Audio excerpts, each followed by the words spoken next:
Seja bem-vindo ao BMC Business, o programa que a gente conversa com sócios, CEOs, CFOs de grandes companhias listadas e não listadas. Hoje eu tenho o privilégio de conversar com o Leonardo Martins, sócio da GRT Partners, uma boutique especializada em infraestrutura, entre outros temas que move o nosso Brasil. Leonardo, muito obrigado pelo nosso bate-papo. Hoje a gente vai abordar um pouco mais sobre a GRT, as áreas de atuação. Claro. Mas antes disso, gostaria que você comentasse um pouquinho sobre você, né? Você que tem um profissional que já transacionou mais de 15 bilhões de dólares nos últimos 20 anos, em vários setores de infraestrutura. Eu já te conheço há um bom tempo, né? Inclusive em outras companhias, mas agora no chapéu da GRT. Se apresenta aí um pouquinho para quem não te conhece. Muito obrigado pelo seu tempo. Obrigado você, Alex. Obrigado aí aos ouvintes e espectadores. Bem, a GRT foi criada em 2016 como uma boutique de investment bank não regulada, que até pelo fato dela não fazer advisory de aplicação financeira, é uma casa mais focada em estruturação de operações financeiras, que ela cobre não só toda a parte de estruturação de dívidas por project finance, emissão de bonds, uma determinada captação por uma transação de compra ou venda de participação em companhia, e também, que é um tema que já vem, o Brasil já vem enfrentando aí, fruto das frustrações de plano de negócio das companhias, que é atuar como assessor financeiro em recuperações judiciais. Então a GRT também tem esse lado, que é comumente chamado de soluções de capital, né, o Capital Solutions, que os bancos comumente aí têm aí as suas áreas, e ela está aí junto a uma gama de clientes ao longo desses últimos anos, trabalhando para auxiliar os empresários a entender a melhor forma de levantar o dinheiro num pacote de garantias equacionado, que também faça com que a companhia não fique demasiadamente engessada e consiga servir com o fluxo de pagamentos ou os compromissos financeiros assumidos decorrente da assinatura desses contratos. Perfeito. Ao longo dos últimos meses nós temos visto inclusive uma série de operações judiciais, né? Dado, né, o cenário de taxa de juros, todo o cenário desafiador para o Brasil. Isso acaba sendo oportunidade para vocês na GRT, já que vocês acabam sendo uma das opções de ser assessor financeiro de companhias, né, que passam por uma certa dificuldade. Tem bons ativos. Tem bons ativos que passam por dificuldade. Na verdade, quando a gente olha um pouco dessa questão que as companhias entram em RJ, a gente tem que olhar muito também pelo lado operacional da companhia, porque a dívida ela não é causa, ela é consequência. Então, diante desses apertos que nós temos tido e esses movimentos microeconômicos que vão desde a parte fiscal até a parte de juros, com esse nível alto de taxa em função dessa competição por recursos que a gente está tendo no país, a gente vê companhias tomando dinheiro, que no passado o CDI mais 2 era praticamente 7%, e hoje em dia o CDI mais 2 está numa taxa de 2 dígitos, quase chegando a 20%. Então, por conta disso e muito por conta do movimento de oferta e demanda no mercado, esse fluxo de caixa operacional ele não consegue servir a companhia. Por conta disso, a gente tem observado alguns parceiros que vêm nos consultar para a gente preparar e ajudá-los eles num plano. Às vezes é até melhor a gente evitar com que ele entre em RJ, para ele não ficar com aquela marquinha no banco e o banco também deixar ele um pouco de lado, porque a companhia precisa trabalhar e ela precisa, né, tem funcionários, impostos, tudo mais que tem que ser servidos, e aí por conta disso a gente atua no sentido de entender o macro como se fosse uma grande floresta e vir descendo um nível de detalhamento até a gente chegar no galho da árvore para saber qual a melhor necessidade, qual o melhor reperfilamento, quem são os melhores parceiros para estar servindo essa dívida, que hoje em dia são dívidas caras. A gente está falando de dívidas ali gravitando entre IPCA mais 15 e IPCA mais 20, ou seja, a companhia tem que ter uma margem operacional que suporte esse nível de taxa de juros que você cobra por um estresse de liquidez que acontece no mercado.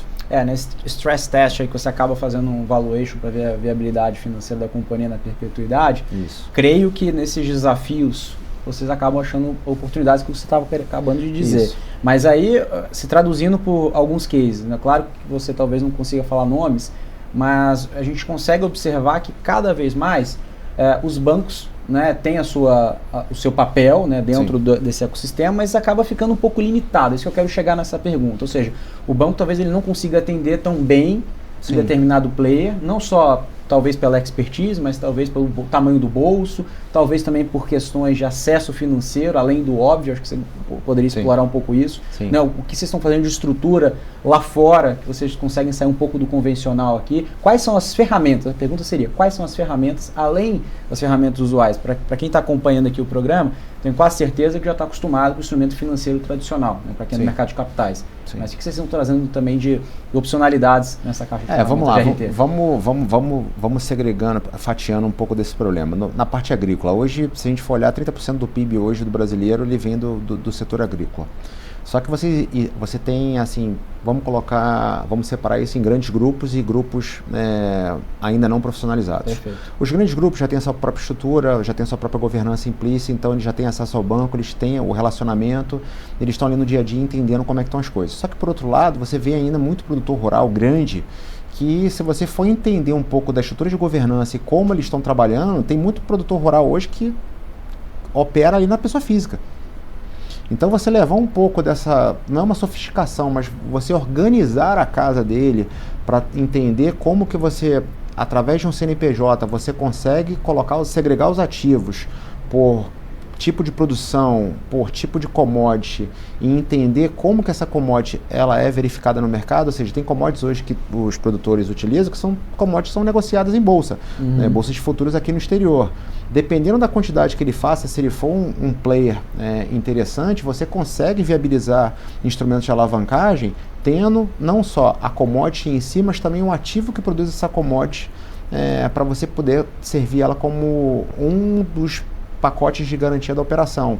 Então hoje, principalmente no setor agrícola, o que a gente vê é muitos dos bancos eles têm operações com produtores rurais. Você pode, inclusive, tentar acessar esses bancos para comprar esses ativos e aí reperfilar o endividamento de forma que o... Liability management. Isso. Além do liability que você faz dentro, você devolve aquela garantia que foi executada por um banco para o produtor rural, para que ele consiga, porque assim, o produtor rural é aquele cara que ele de manhã, de tarde, de noite, ele respira a operação, focado, ele fica focado na produção. Então você está tirando o que ele ganhou, herdou, o que ele adquiriu, e com base nisso a gente consegue seguir todo o trajeto, né?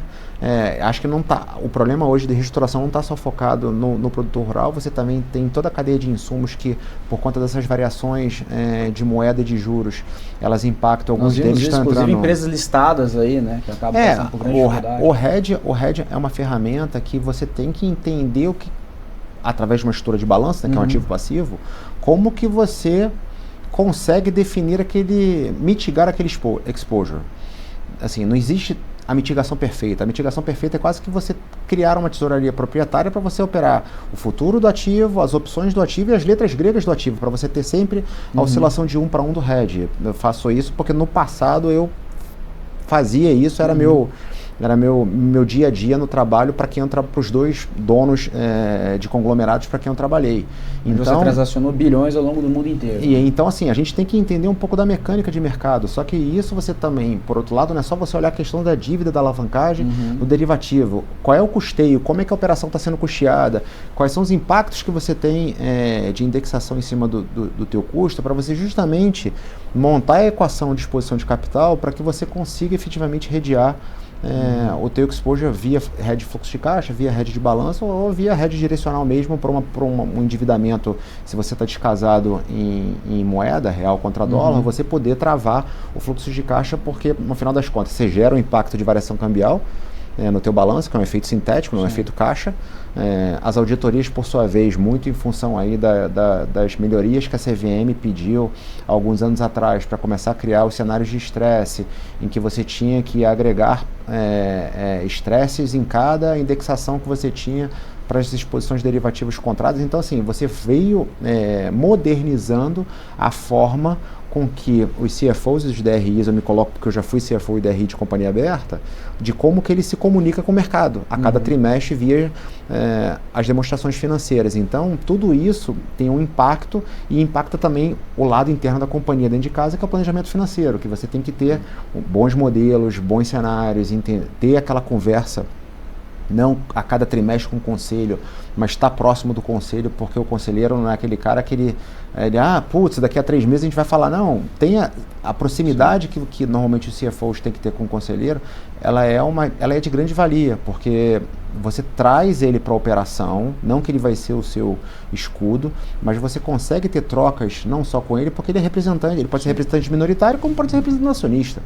Então, você falar para o cara 90 dias depois que teve problema, então você partilhar do problema para uma companhia que já está em dificuldade, eu vejo assim como uma governança que está sendo estabelecida, porque você está ali dividindo um pouco as manobras não, mas as ações de reparo que você tem que aplicar para que a companhia não entre naquele modo do tipo, vamos contratar um advogado, a gente vai entrar com pedido de recuperação judicial, vamos dar o haircut e começa aquele estresse para todo mundo competir por quem tem a melhor garantia.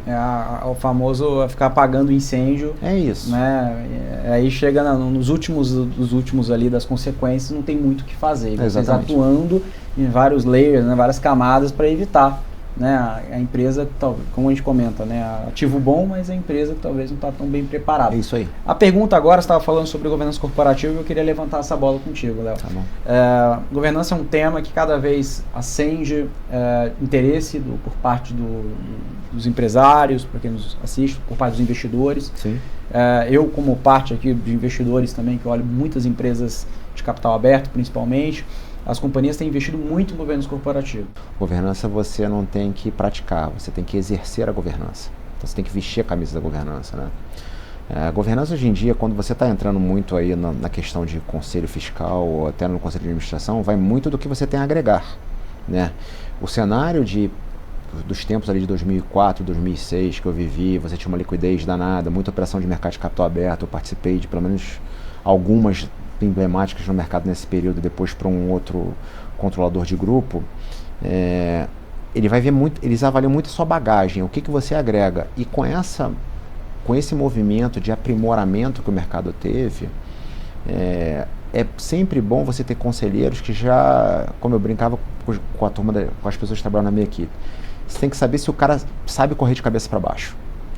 Porque tem determinadas situações que acontecem no mercado, de você, em determinado momento, você está ali, olhando o teu endividamento, olhando as fraquezas que você tem no mercado, e você, do dia para a noite, você está de cabeça para baixo, devendo $1 bilhão.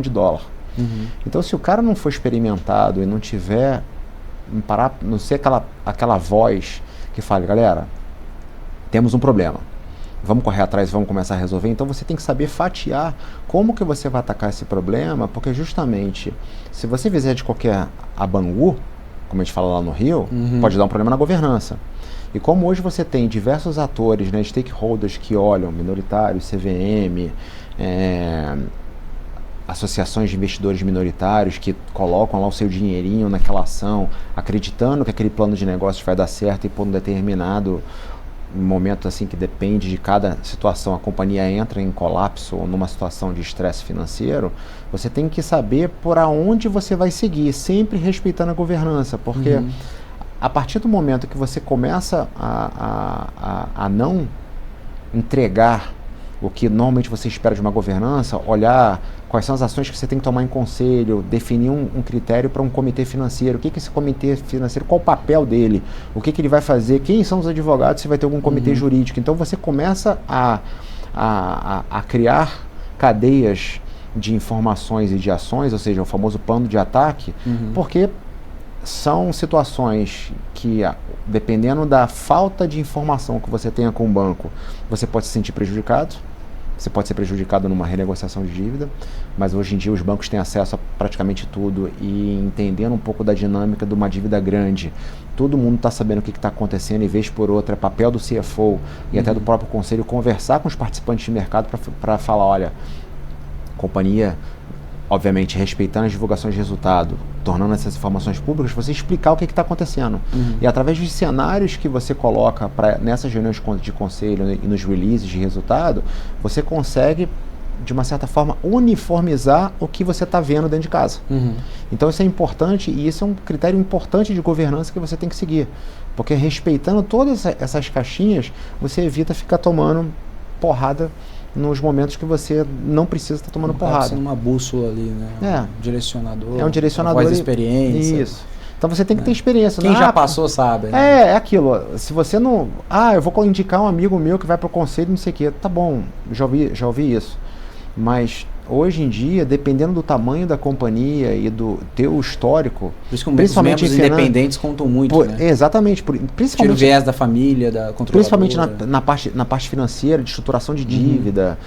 Se você traz um fundo soberano para entrar com capital na companhia ou entrar com dívida na companhia, ou seja, não é uma operação que você vai conversar com um cara na esquina. É um cara que já passou por isso. Então, acho que você leva a régua de exigência. Você leva a régua de exigência e você já sabe o que um cara está cobrando. Entendeu? Principalmente de fundo soberano. A empresa tem que estar preparada para tal. Tem muitos empresários que falam, eu quero captar $1 bilhão, $1 bilhão de reais. Mas você está preparado para isso? Você está preparado para isso? Tem todos os processos já, tem comitês, está com um conselho bem formado. Porque $1 bilhão, assim, é muito dinheiro. É muito dinheiro. E aí você vai ver todo trimestre, tá ali nos seus empréstimos, curto prazo e longo prazo, você vê a quantidade de $1 bilhão.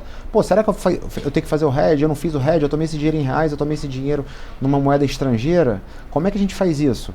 Então, assim, até hoje com essa modernização de mercado, você já começa a ouvir que certas companhias estão olhando para o mercado chinês de bancos e estão começando a explorar alternativas de financiabilidade em renminbi.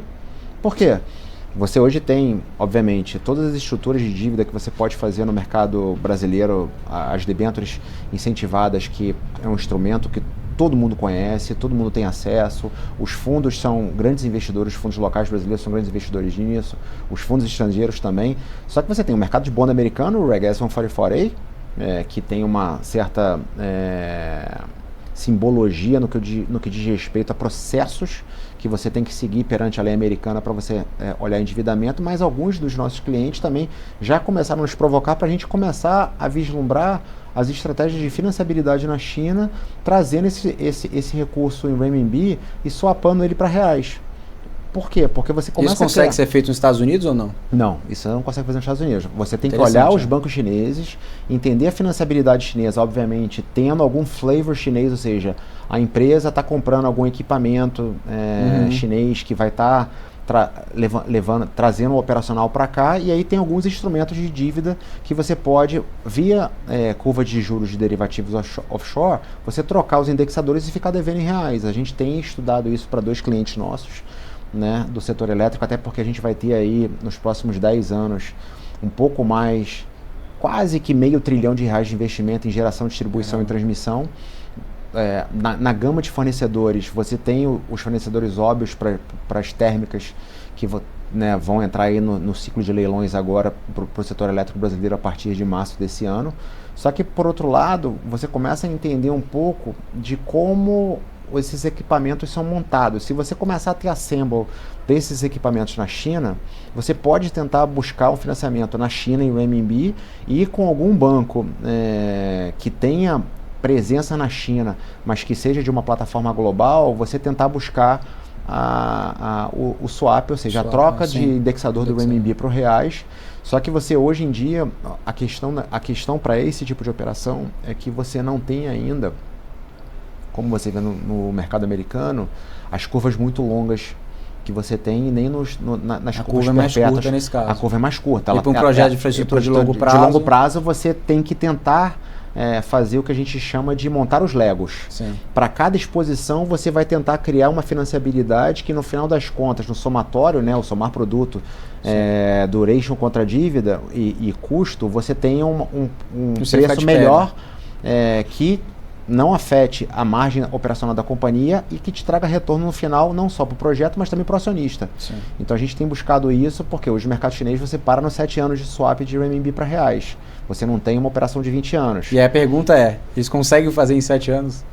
Tem casos que a gente já viu casos no mercado, não no Brasil, mas de uma operação para uma empresa muito europeia. Maiores, né, as obras são muito maiores. A infraestrutura no Brasil hoje... Você tinha um exemplo de uma obra lá fora que... Não, foi uma empresa do setor de alimentos que estava comprando, que a gente ficou sabendo do caso. O banco chegou até a conversar com a gente, porque a gente conhece as pessoas que estavam ali trabalhando na época. Eles fizeram uma operação para uma empresa que fez um swap de 7 anos, renminbi para dólar. porque ela tinha a operação, ela comprou o equipamento chinês e fez isso. Para o Brasil, a gente tem que ter um alargamento, né, desse prazo todo. Por quê? Porque os custos são interessantes. Sim. Você ainda consegue ter... O setor de infraestrutura opera com uma duration muito maior do que da China. Exatamente. Essa provocação, né? O chinês faz uma obra gigante em 3 anos. 3 anos aí. E aqui no Brasil você vai fazer um leilão, você entra no A-5, que você tem que construir uma térmica a gás ou uma térmica a carvão. São 5 anos de construção para você começar a ter recurso no CCAR, para começar a ter dinheiro. Só que você já larga na conversa com o teu taxímetro rodando, porque você toma dívida. Tem que pagar. Ela já está ali acruando e aumentando o valor de principal, fora as amortizações de juros que você vem fazendo no período. Durante o período de carência e pós-carência você começa a amortizar. Só que são estruturas de endividamento muito grandes. Então, para isso, você tem como alternativa para você tentar baratear, que foi até uma estrutura que nós fizemos no ano passado, quando a gente, para um caso específico nosso, a gente desenhou uma estrutura com 3 DFIs internacionais, tá? Em que a gente olhava um pouco do risco da garantia que a gente estava emitindo nesses DFIs. Essas garantias, elas nos permitiram estruturar uma dívida de $1 bilhão por um prazo de 18 anos com ciclo de carência. Então, no final das contas, a gente informava qual era o risco de execução, mas da forma como nós construímos esse pacote de endividamento, o investidor que compra, que tem mandato no exterior para comprar esse tipo de papel, ele no final das contas ele queria saber qual era o risco da garantia. Então, hoje em dia... É o principal ponto de atenção. E aí nesse nível de garantia, em cima do risco de garantia, você precificava o custo da tua transação, de como que você levantava, porque você tinha diversos bolsões de liquidez que davam dinheiro nesse tipo de estrutura. Eu creio que seja várias garantias, né? É um pedaço de papel que a gente trabalhou com alguns escritórios locais e escritórios internacionais que estavam mandatados para a gente construir essa operação junto, que a gente conseguiu estabelecer um arcabouço em que a transação ela tinha como perímetro aquela estrutura de garantia, que era uma coisa assim, maravilhosa do ponto de vista de risco de crédito, e que, se comparado com as estruturas comuns de garantia de financiamento estruturado no Brasil, a gente estava bem mais barato por um prazo de maturidade grande. Quantos basis points, diferença? A gente chegou a colocar essa transação 100 bases acima da B, longa. Se você comparar hoje os custo normal de mercado, convencional, gerando quanto? Bem acima disso. Você vai pegar a TLP, que já está alta, que ela pega exatamente a média móvel dos últimos 90 dias do IPCA, mais o spread de risco de crédito, dependendo da contraparte, as outras pedidas de garantias adicionais que vocês sempre pedem, porque algumas discussões que você tem sobre financiabilidade de infraestrutura qual é o tamanho exato do pacote que você tem que ter para levantar aquela dívida. Nem mais, nem menos. Tem que ser aquele tamanho.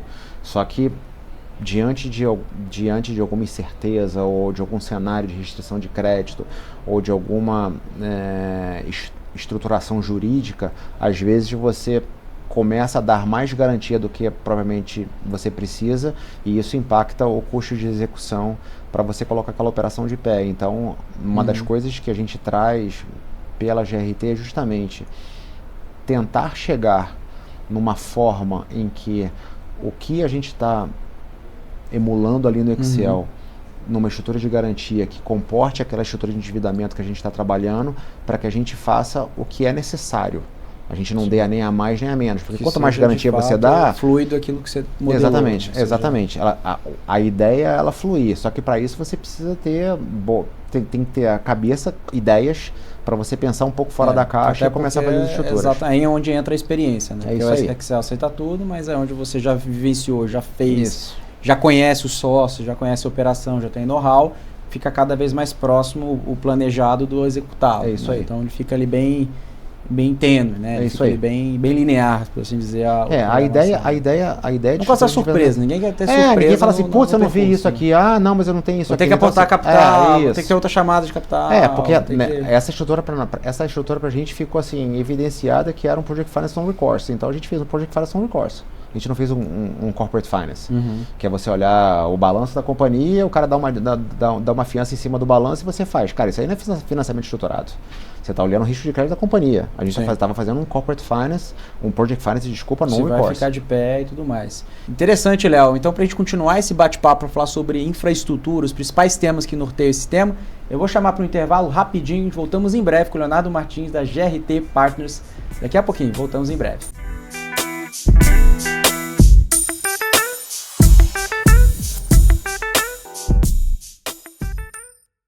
Voltamos aqui no BMC Business com o Leonardo Martins, da GRT Partners. Leonardo, aqui no nosso segundo bloco, vamos comentar mais, né, sobre o mercado de infraestrutura. E eu escutei recentemente de um empresário que ele disse assim, a sinergia de um M&A é tão difícil entre empresas boas, imagine empresas com dificuldade, né, quando se junta um merger de duas empresas difíceis. A pergunta fica um pouco nisso, né, ou seja, você que já transacionou diversos M&As, como alinhar? Quando a gente estava falando de governança antes, mas cultura, planejamento, você estava falando muito, né, de corporate finance, né, ou seja, de toda a parte de estruturação de negócio, project finance, e também, logicamente, o alinhamento, que entra um pouco de governança, mas alimenta entre os sócios, né?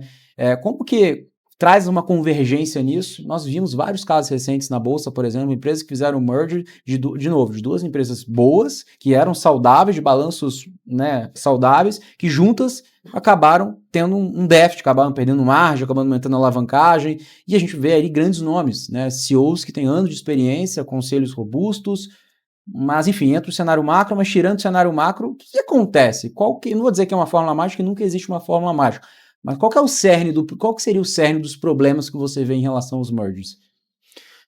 Vamos lá. Quando você vai para uma transação de merger, apesar de você estar no mesmo setor, você vai muito do tipo de negócio que é tocado pelo dono. Então, se cada dono tem uma cabeça. Às vezes ele tem aquela cabeça de crescimento orgânico, que ele começa a crescer de uma forma que a própria operação dele vai ganhando margem no mercado, e na outra ele vai para o crescimento inorgânico. Ele faz o seguinte, preciso me juntar com alguém e tentar crescer o mercado numa determinada área de negócio que ele está tomando. O fato é, você não tem, apesar dos donos terem suas próprias formas de conduzir suas companhias, quando você traz isso, a granularidade para dentro da companhia, as companhias não, às vezes elas praticam elas têm bons managements que atacam ali cada negócio e são negócios vencedores, porque senão não teria essas junções de companhias, né, dentro. Só que, por outro lado, cada um tem uma cabeça, e você alinhar isso dentro de um conselho de administração, que é onde começam as decisões estratégicas até você descer, você tem que fazer quase que o cara do outro lado comprar o teu livro para falar o seguinte, olha, eu compro o teu plano, só que agora a gente tem que fazer isso de comum acordo. Quem quer fazer de comum acordo? Cara, a gente vai ter que sentar numa mesa, a gente vai ter que se entender. Sozinho não decide mais. A gente tem que se entender. E aí, por conta desse entendimento que você tem que unir cabeças, psicologias diferentes, você não sabe como é que cada pessoa funciona, são empresários, são vencedores, são ganhadores, cada um tem sua história, cada um tem sua história, vamos trabalhar junto. O trabalhar junto vai muito de como que você está disposto a ouvir, porque o cara vai dizer, mas eu sempre fiz o negócio certo, meu negócio é grande, eu fui comprado aqui porque foi uma oportunidade ou algum evento de mercado. Agora eu vou ter que juntar, como é que a gente vai fazer para juntar a ideia? Então cada um tem que saber ceder. Como um casamento. Exatamente. É um casamento. Cara, o namoro dá certo. Quando casa, a gente tem que fazer isso aqui dar certo porque a gente tem que perpetuar o negócio. E aí, pensamento de longo prazo. Pensamento de longo prazo. Você não está fazendo uma operação, né? Uma corrida de 100 metros rasos, é uma outra maratona. Só que essa outra maratona, você vai pegar calor, você vai pegar neve, você vai pegar pedrada, você vai pegar chuva de gafanhoto, e você tem que estar com o cara abraçado para poder justamente passar por essas intempéries. Essa arrebentação. E vocês estarem juntos na mesma ideia do tipo, vamos criar um novo negócio a partir da junção das nossas operações. E aí, às vezes, você olha os casos que acontecem no mercado, assim, não trabalhei, acompanhei, mas é difícil, né? Para o cara que cria... assim, eu trabalhei para 2 donos, então assim, a cabeça do cara é completamente da cabeça do CEO da companhia. O cara é o dono. Não tem como você contradizer muitas vezes. Ele começou do zero, ele vai perguntar, cara, por que você está me dizendo isso? Como você está me ensinando? Eu comecei do zero e fiz isso. E assim, para um cara mais velho, que já performou, já circulou nos principais bolsões de liquidez do mundo e foi criando conglomerados. Então, vai muito da psicologia, né? E da forma como você quer criaram um negócio. Você não pode impor. Porque se impor, você vai ter um inimigo. Não, meu irmão, não quero. Só pra briga. Aí você vai brigar. Aí o conselho de administração não vai ser uma reunião de conselho. Vai ser um ultimate fight. Né? Um campo de batalha. Todo mundo brigando, aí vai... Entra, eu quero que coloque meu voto, eu quero que o meu voto conste em pauta para que vai. Aí isso é divulgado para investidor, o cara fala assim, pô, mas os caras não estão se entendendo, o que está acontecendo, não estão alinhados. Então, vai muito da base dos acionistas que estão naquela companhia, que de uma certa forma eles compõem, né, sendo listado, como que você vai organizar isso. Porque se você for olhar pelas gestoras que fazem equity aqui no Brasil, todas conhecem todos os casos de equity que tem no Brasil, inclusive os casos de M&A. Então, às vezes, você tá dentro é acionista de uma base, mas você não é acionista de outra base. Aí, quando você junta, você fala o seguinte, putz, dependendo da minha participação, eu vou tentar conversar com o CFO para saber o seguinte, como é que você quer fazer isso? Qual é a tua cabeça? Conversa com o CEO. Então, eu quero conversar com alguém do membro do conselho de administração para justamente você poder organizar a forma como você vai implementar o que a gente chama de Post-Integration M&A. Que é, eu tô no SAP, eu tô no TOTOS. Pô, qual é o sistema que vai olhar? Como é que vai ser a governança? Tem um comitê de governança. Governança é importantíssima nesse papel, porque você não pode ferir nenhum dos dois lados. Ainda mais se você for aberto. Então, você tem que literalmente estar com a camisa da governança. É um trabalho danado para a governança e para o RI que você tem que definir, né, o RI ajudando o CFO e o conselho, como que você vai se comunicar com o mercado para que o mercado interprete que aquele caso está sendo bem sucedido e à medida que a operação vai seguindo, você vai vivenciar isso ou atestar isso, analisar nas demonstrações financeiras. Perfeito. Com tantas intempéries que nós temos no Brasil, uma provocação aqui, Leonardo. Vale a pena, falando aqui como um empresário, vale a pena ser agressivo no Brasil? Agressivo que eu digo no sentido de crescer inorganicamente, de forma agressiva. Eu vi vários casos, como estava comentando agora, puxando essa primeira pergunta, grandes empresas que acabaram não tendo não sucedeu muito bem aí os próximos passos. E a intenção foi boa até no plano de negócio.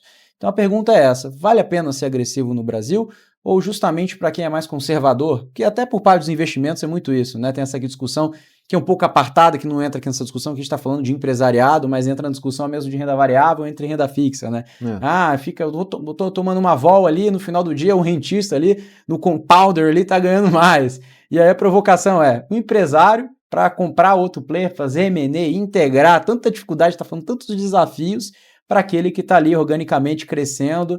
Lógico, são duas propostas totalmente diferentes, momentos econômicos diferentes, logicamente, que, né, janelas econômicas que se passam, sim. Mas de 20 anos, mais de 20 anos de mercado que você tem, Leonardo, qual a conclusão que você tira?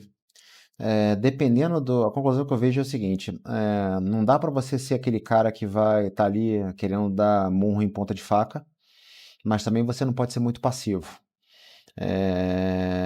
O executivo hoje de companhia aberta ou até o dono do conglomerado, ele passa a vida correndo em cima de uma navalha sem ter o direito de se cortar.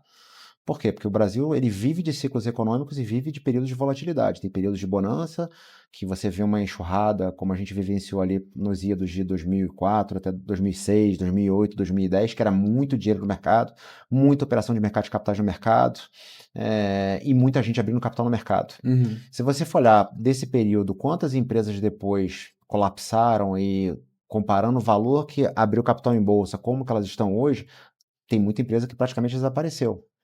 Só que, por outro lado, você veio com a segunda onda que a gente viu no mercado, que é a onda do endividamento. Muita operação, muito investidor comprando papel de dívida no mercado, seja no mercado local, seja no mercado internacional. E dependendo do tipo de negócio que você tenha, muitos desses investidores que falam o seguinte, não, eu quero captar 500. Aí vem os bancos que estão assessorando, começam a conversar com os fundos, e aí os fundos chegam para o banco e falam o seguinte, olha, o fundo não quer te dar 500, o fundo fala que tem espaço para mais 250, o cara vai e toma mais dinheiro. Dependendo da situação... Isso a mais, no caso. Isso a mais do que ele está querendo tomar. Aquela frase lá que a gente via do... É o pallet fishing do IPO, né? A mesma discussão. O pallet fishing do IPO, do não paga 15, paga 16, do greed is good.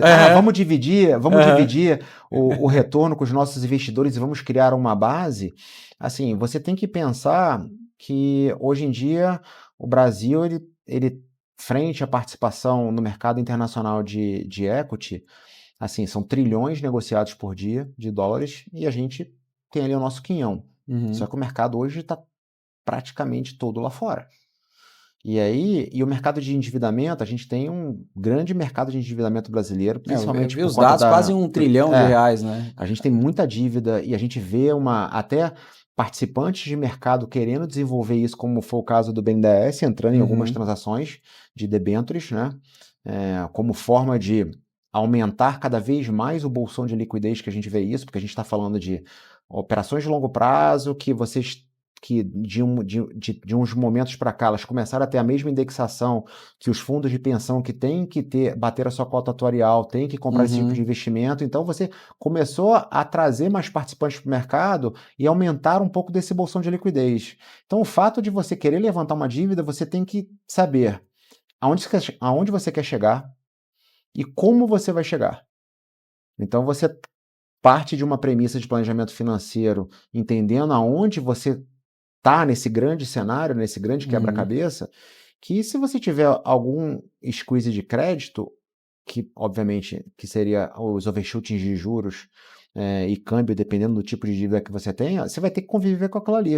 Então você tem que ser maduro o suficiente para falar o seguinte, cara, eu quero tomar uma dívida dolarizada. Pô, eu tenho uma estrutura financeira que vai conseguir entender como que eu consigo reduzir o exposure dessa dívida para eu não piorar a minha situação de balanço do ponto de vista de resultado, porque a variação cambial ela é um número sintético, não é um efeito caixa, que é financeiro, só que para o investidor que está ali olhando, o cara que não tem a experiência o investidor, de por exemplo, o pequenininho, olha ali o headline de um jornal, vê o lucro líquido, né? Ele está olhando para exportadoras, né? Exatamente. Que é o headline do jornal. É o headline do jornal. Só que você tem que olhar um pouco como que está a estrutura de geração custos, de caixa. Geração de caixa, como é que está a estrutura fiscal da companhia para saber se eles estão executando de forma correta, obviamente. Todas essas companhias têm excelentes departamentos jurídicos, eles olham por isso. Então, assim, você tem que olhar tudo da companhia, não basta você olhar a última linha, você tem que olhar para o todo. E aí, a cada peça que compõe a divulgação de resultado, que você recebe a cada 90 dias, depois de 90 dias você tem o prazo regulado da CVM, você tem que entender um pouco, estudar o contexto da indústria, quem são os concorrentes, o que isso impacta uma operação em termos de margem, para você chegar na sua companhia e falar o seguinte, pô, ela está bem, ela está mal, o investidor estrangeiro vai comprar ela porque faz parte do nível de carteira, o investidor estrangeiro tem mandato, aonde vocês entram, entendeu? Então a gente tem que entender, saber traduzir essas informações para quem a gente for conversar, ora um cliente local, ora um cliente estrangeiro, como que a gente endereça essas preocupações com eles, chegando inclusive nas discussões de governança. Falando nisso, como vocês endereçam oportunidades, né, para clientes e parceiros, o que acaba, né, saindo nas discussões na GRT, o que está em alta hoje? Né? Você estava comentando sobre os 500 bilhões de reais, né, de geração e distribuição, né? Se me recorda esse número, de transmissão e geração, né? No setor elétrico, geração, distribuição e transmissão. 500 bilhões de reais. Tem muito investimento nos próximos 10 anos, a gente tem os investimentos agora em ferrovias, que de uma certa forma a gente enxerga isso como uma excelente oportunidade, porque 60 e poucos % do transporte hoje, de todos os produtos brasileiros, são feitos por caminhão. E você tem muito pouca ferrovia. Teve recorde de leilões de estrada, né? De estrada. Você está vendo muita rodovia que está sendo concessuada agora no mercado.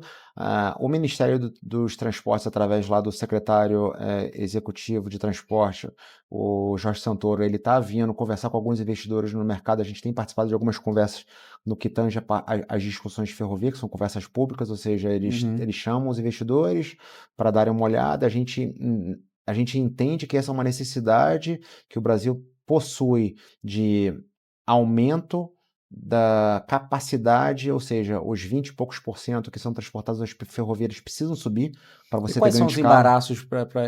Quais são os embaraços que impedem crescer? Os projetos hoje, vamos lá, a gente passou por um período de 2017 a 2019 que a infraestrutura no Brasil ela ficou congelada, que foi o período das investigações da Lava Jato. Então, o que acontece? Hoje em dia, para fazer uma obra estruturante como essa, você tem que ter um empreiteiro com capacidade de financiamento. E os principais empreiteiros que sucumbiram por conta desse período de congelamento que a gente teve de infraestrutura, que nada aconteceu durante esses 2 anos, né? Durante esse período. E aí, por conta disso, o que você deveria ter feito? Você deveria trazer grupos internacionais de empreiteiro, conglomerados, que tenham a capacidade de financiabilidade, porque a gente está falando de obra de 6, 7 bilhões de reais. Então você construir uma ferrovia com 220 quilômetros de extensão, que você vai gastar seus quase 9 bilhões de reais, e você ainda ter capacidade para levantar recurso para poder chegar num contrato de EPC, um lump sum turnkey, não é qualquer companhia que hoje tem essa capacidade de alavancagem no mercado. Então, para isso, você tem que criar consórcios de engenharia, e a gente está trabalhando em um deles para um leilão que vai acontecer estruturante esse ano, para justamente a gente ter um pacote de garantias que a gente torne o contrato de EPC bankable, tá? Só que a gente precisa, além disso, encontrar operadores no mercado que topem operar esse trecho, porque são trechos que serão concessionados, principalmente na parte da ferrovia, que você vê minério, você vê commodities agrícolas, entendeu? Você pode incrementar isso, você pode botar GNL para ser transportado, você pode botar combustível para ser transportado, porque você sai hoje o Brasil, se você for olhar a malha de gasoduto, a gente só tem gasoduto na costa, a gente não tem gasoduto para dentro. Então a gente tem que ter esses investimentos de gasoduto para dentro do país, para justamente a gente levar gás para dentro do país, vis-a-vis a capacidade que a gente hoje vê das companhias públicas, né, e as companhias do setor de óleo e gás, que elas estão olhando nos prospectos na Bacia de Campos e na Bacia de Santos. Então esses investimentos, você não acha ali só óleo, você tem óleo e gás, então você tem que trazer o gás para a costa e distribuir esse gás para dentro do país. Ou seja, como que você vai distribuir? Você vai distribuir via concessão, então você tem que ter essas concessões trabalhando, e você tendo essa distribuição maciça de produtos, não só por ferrovia, mas também por caminhão, para ter um combo de custos, né, que permita, no final das contas, o empresário ganhar dinheiro, porque da forma que você não consegue, assim, as margens ficam muito apertadas, aí se você vê algum estresse que impacte o preço da commodity que você está transportando, você praticamente produziu para pagar a conta. E você não tira, então você tem que entender um pouco dessas nuances e ajudar nessas discussões, falando o seguinte, vai na China, vai na Europa, conversa com os conglomerados de obra, para os caras entenderem o Brasil como um berço, né, de investimento em infraestrutura. Assim, a gente hoje precisa e deve investir em infraestrutura, porque muito da infraestrutura que está depreciada, a gente não conseguiu substituir ainda, porque a gente não está investindo a proporção do PIB efetivo em relação à pauta que a gente tem. E só o público não consegue. Tem que ser um privado, porque o privado ele tem capacidade de alavancagem, é um outro cenário que você traz mais competitividade, mas você tem que entender como que essas formas de endividamento, como que o contrato de PPP vai ser construído, qual o nível de garantia que você vai colocar dentro desse contrato, de forma que você traga competitividade e traga participantes externos para esses leilões. Porque quanto mais gente interessada fora do Brasil tiver interesse, mais ofertas você vai ter que vão culminar em diversas propostas nos momentos em que você tiver os leilões. Perfeito. E aí, voltando aqui às áreas de atuação, logicamente infraestrutura, deu para deixar bem claro aqui para todos que nos assistem, que infraestrutura é onde você tem uma expertise muito grande. Mas indo aqui um pouco mais macro, aonde a GRT tem o seu foco de atuação hoje, qual é o tamanho de cheque, né? Lógico que tem determinados deals, cheques diferentes, mas se fosse fazer algo mais genérico para quem nunca ouviu o nome da GRT, lembrar o nome de GRT e vai remeter o quê? Vai remeter em infraestrutura, vai remeter em quais outros setores, quais cheques? A gente vai remeter a parte agrícola, a gente vai remeter a parte de saúde, né? A gente vai remeter a parte dentro das verticais, olhando a parte de infra, mobilidade, saneamento, portos, energia elétrica a gente está olhando, mineração a gente está olhando, tá? Cheque, a gente não tem um threshold de cheque. Eu acho que a gente tem que trabalhar nas oportunidades da melhor forma possível para atender o cliente, tá? Dá o mesmo trabalho você construir uma transação de um cheque pequeno de um cheque grande. Você vai ter que ter advogado, você vai ter que montar os modelos financeiros, você tem que conversar com os investidores, você tem que conversar com os bancos, ou seja... Mesma frase do Jorge Paulo do sonho grande ser pequeno. É a conversa que você tem que ter. Então a gente não tem esse... É trabalho do mesmo jeito. É trabalho do mesmo jeito, entendeu? E a gente gosta de trabalhar, e a gente gosta de trazer solução fora da caixa. Então isso que é uma das coisas bacanas. Quando a gente conseguiu no ano passado um FIM de um banco de $1 bilhão por 18 anos com ciclo de carência, ali foi um teste pra gente de como que a gente gosta de pensar fora da caixa. Porque a gente não estava indo na forma usual de você fazer de construir uma transação de dívida. Só que hoje, diante do cenário que a gente está vendo de um investimento maciço em infraestrutura que tem que acontecer e vai acontecer nos próximos anos, você vai ver grandes investimentos no setor de óleo e gás. Você tem que ver o advento agora portuário, porque o que interessa hoje é porto com retroárea.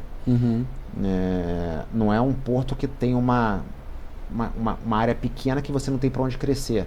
As pessoas hoje precisam de área para você poder expandir. E existem áreas disponíveis no Brasil? Com a questão da capacidade de Santos está bem limitada hoje? Hoje você tem o Porto do Açu, que na minha visão particular, ele tem um potencial gigantesco para crescer, porque você tem uma retroárea, cara, tem que ir lá para ver, e é um colosso de infraestrutura que você tem ali em São João da Barra, tem muita área para você fazer aquilo ali, você pode...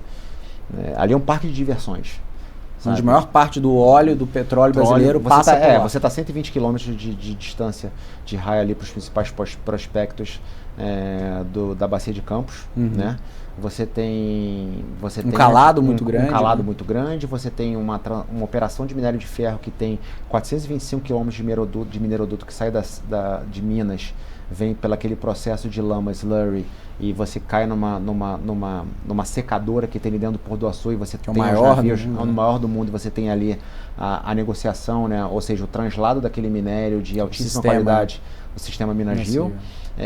Você tem uma operação de óleo e gás que está sendo desenvolvida ali dentro. Você tem um pouco mais do que 3 gigas da Gás Natural Açu ali dentro, provendo energia dentro de um sistema que já está conectado, ou seja, a linha de transmissão está ali dentro, a subestação de força. Então ali você tem energia, dentro daquele porto você tem minério, você tem água, você tem energia e você tem área para ser ocupada. Então, com essas novas discussões que a gente está vendo de energia renovável, combustível verde, como que a gente cria projetos, a gente enxerga... Já tem várias empresas operando lá, né? Várias empresas operando lá e várias empresas, inclusive, chegando... Me surpreende porque não tem tanta gente falando desse superporto, né?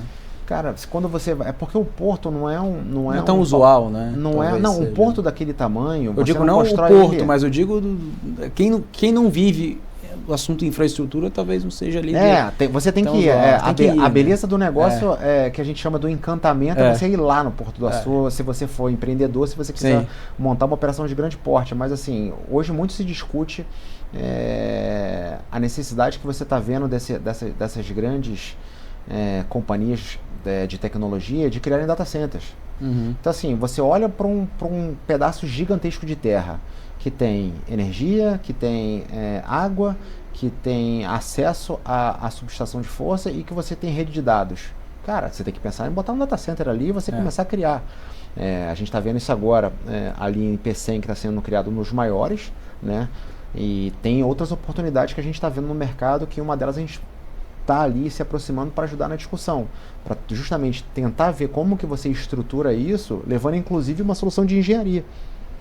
Como que você coloca essa engenharia, porque hoje não é toda empresa de engenharia que constrói data center, são poucas, né, mas algumas com um track record excepcional, e por conta dessas oportunidades brasileiras, tem uma brasileira que está liderando a construção desse data center. Está surfando essa onda de AI. Está surfando a onda, assim, a empresa redonda, com governança, não gosta de tomar endividamento ao mercado, eles trabalham num nível de margem adequado, ou seja, não fazem nada do que ultrapasse do que pode fazer, ou seja, eles sabem entender o plano de negócio e sabem ler o plano de negócio, que é mais importante, ou seja, você não tem que ser nem agressivo demais, nem passivo demais. Então, se você entender como que você, observando as variáveis exógenas, né, que podem impactar o teu negócio, você consegue surfar de forma, como falava um gestor importante aí no mercado de capitais, de forma consistente.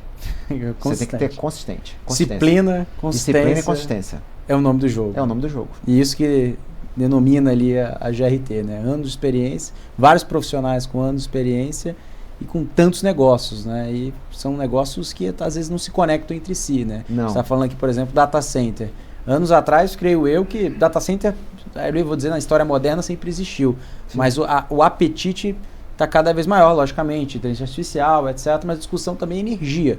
a energia também precisa ser viável, senão a conta não paga. O Brasil pode ser autossuficiente em energia para bancar não só a demanda de data center para o Brasil, mas também para o mundo? O Brasil hoje, do ponto de vista que muito fala assim, como é que a gente vai fazer a transição energética? Eu tive quase que um mentor, que ele era o diretor operacional de uma companhia que entende muito do setor elétrico, é um amigo, e assim, vamos olhar um pouco do portfólio da matriz energética brasileira. A base da nossa matriz energética é o quê? Hidro. A gente está substituindo agora o óleo, tirando o óleo, porque dependendo do tipo de máquina, de maquinário que você tem, você consegue converter esse óleo para gás, e você está indo para gás, e você ainda tem o carvão importado. Antes o gás associado era queimado. Né? Era queimado. Hoje em dia você consegue utilizar ou ciclo aberto ou ciclo combinado, como que você vai montar para você ter ganhos de capacidade. Você aumenta o capex, mas no final das contas você tem um ganho de capacidade na operação. A forma como você vai alimentar esses data centers hoje vai muito da capacidade que você tem de ter a energia renovável junto com você, utilizando como redundância uma usina térmica a gás que vai estar ali do lado e outros tipos de contratos de fornecimento de gás em outros combustíveis que você possa providers ter. Ali. Exatamente. Só que hoje você olha, a gente tem uma geração muito grande, né? Só que você também não tem mais espaço para ficar derrubando, fazendo projeto hidrelétrico, porque né, a gente, acho que, não sei se a gente já chegou na capacidade máxima que a gente tinha. Só que por outro lado, a gente tem reservas de gás gigantescas. A gente vê companhias... O P100, por exemplo, onde está o P100, né? Sem P100. Os maiores? Um dos maiores. Você vê o time lá da Eneva, que está investindo maciçamente no Complexo do Parnaíba, porque ali tem muito gás. A história já vem mostrando isso, né? Toda vez eles estão partindo para novas frentes, utilizando novos prospectos que alimentam as térmicas nos girilhões que eles têm ali dentro. Então, o gás vai ser um combustível que, dependendo da forma com que você... O gás será um novo óleo? A forma econômica que você vai tirar ele da terra e vai levar ele para o continente é que ela vai determinar como que você vai estar usando gás. Porque você já vê estudos lá fora das grandes companhias de navegação de estarem utilizando os navios com turbinas a gás. Ou seja, diminuindo a utilização do bunker fuel, e trazendo essa turbina a gás para você olhar. Nos Estados Unidos, companhias de transporte, de courier, alguns dos caminhões já têm motores a gás. Não adianta ser barato aqui, tem que ser competitivo no mundo. Tem que ser competitivo, entendeu? Então, para isso, você tem que ter operações no setor de óleo e gás que tragam competitividade para isso. E a gente tem aí alguns casos interessantes no mercado de capitais brasileiros, de companhias que, não só as Junior Oil Companies, que viraram hoje top pick de algumas carteiras, porque elas vêm fazendo o quê? Vem performando, vem reduzindo o custo, vem aumentando a lucratividade, e aí com isso você consegue ter mais dinheiro para poder alçar novos voos. Perfeito. Leonardo Martins, da GRT Partners, muito obrigado pelo bate-papo aqui no BMC Business, um programa que a gente sempre interage com sócios, empresários, CFOs de empresas listadas e não listadas, sempre para te atualizar com a melhor informação, tudo que acontece no Brasil e do mundo no campo dos negócios. Muito obrigado, Leonardo, pelo bate-papo. Obrigado pelo bate-papo. Até breve. Muito obrigado. Tchau, tchau.